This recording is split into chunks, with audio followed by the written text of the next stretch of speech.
So science says that everyone inside of this room will get distracted within 3 minutes. So before I start here today, I want everyone to count the amount of times they get distracted.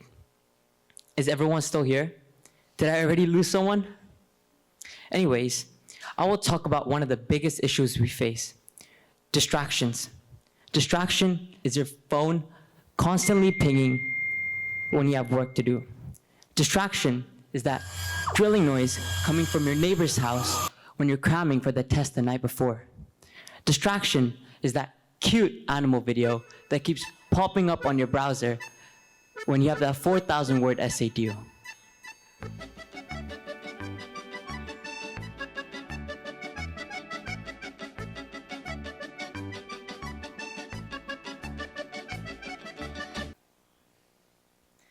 Anyways, we know what distractions are, but why am I up here to talk about them? Well, a few weeks ago, I was on the internet researching, as every student does. Well, researching wouldn't be the word. I was more distracted, and a study said that on average per day, we lose 2 hours to distractions. And I looked up at the clock and I realized the irony. I had already scrolled for more than 2 hours. And in that moment, I realized the value of time. In 2 hours, a person can run a marathon. In 2 hours, I can fly from Hong Kong to Taiwan. In 2 hours, I can mess up my maths test. Time is the most valuable commodity we have, and yet we waste them on distractions. But why is that the case? Well, there are 3 main types of distractions: internal distractions, external distractions, and technological distractions.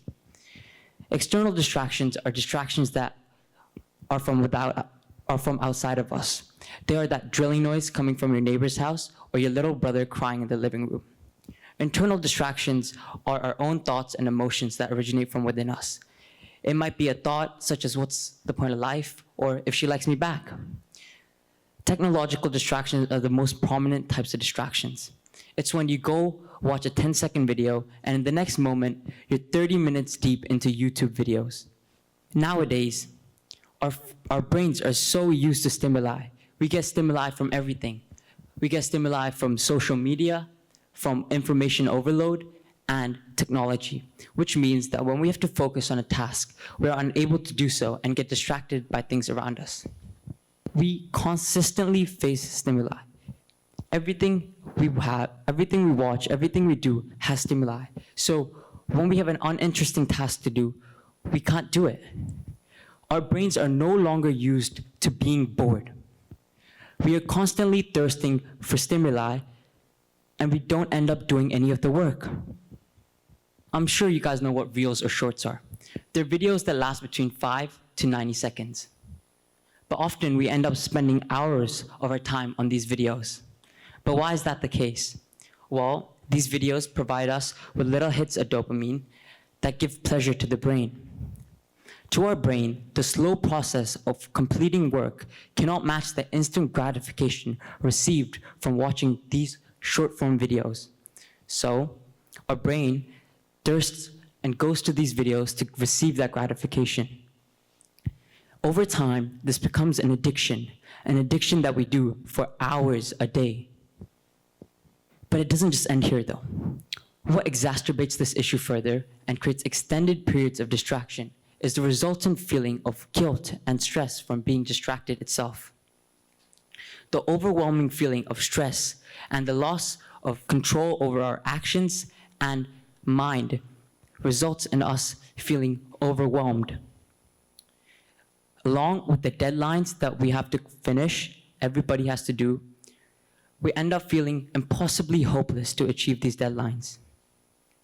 Now we know we have work to do, and yet we still end up getting distracted and doing something else, which makes us feel guilt. Feeling guilty from knowing that you're not doing what you're supposed to do. And that creates a cycle of feeling more guilt and getting more distracted, feeling more guilt. And all that does is create more stress, which benefits no one.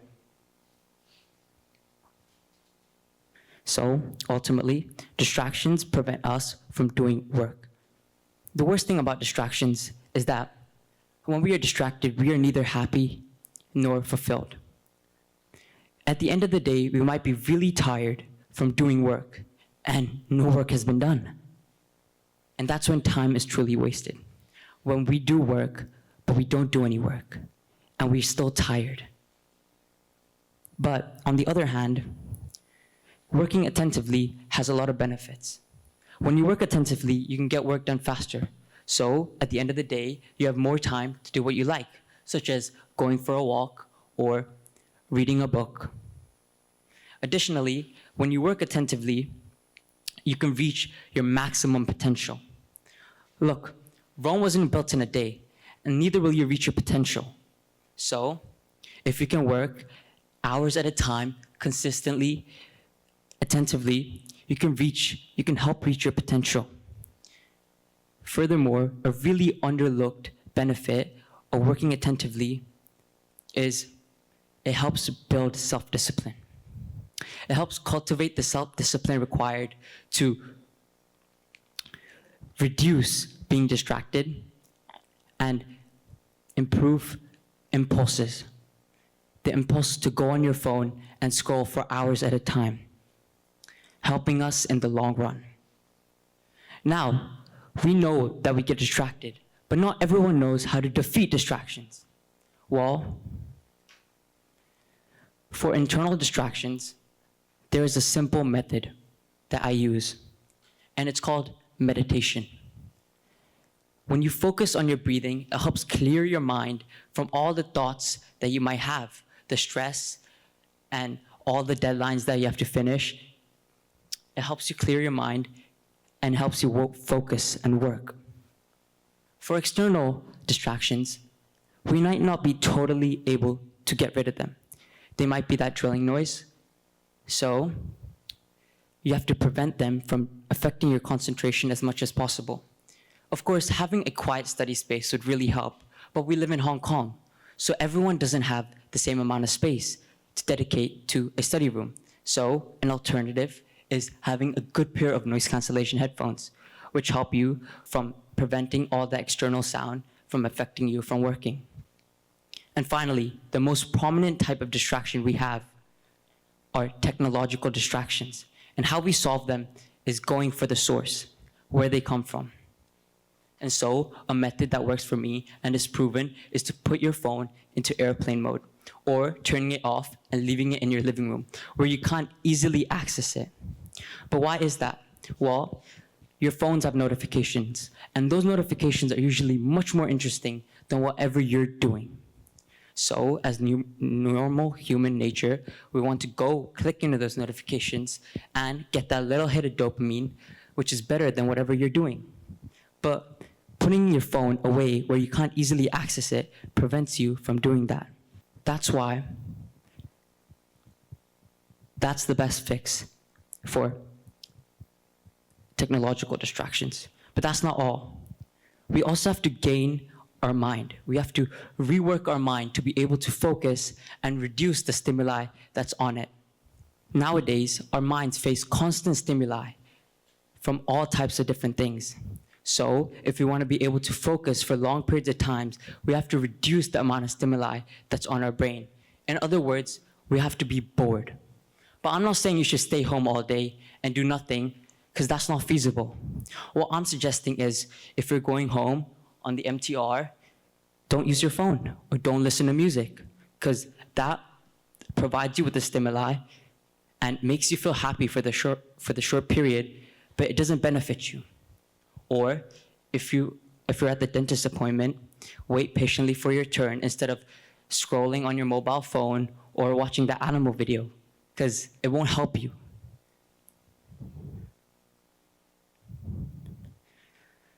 Now, I want everyone to be honest with me and raise your hands if you got distracted today.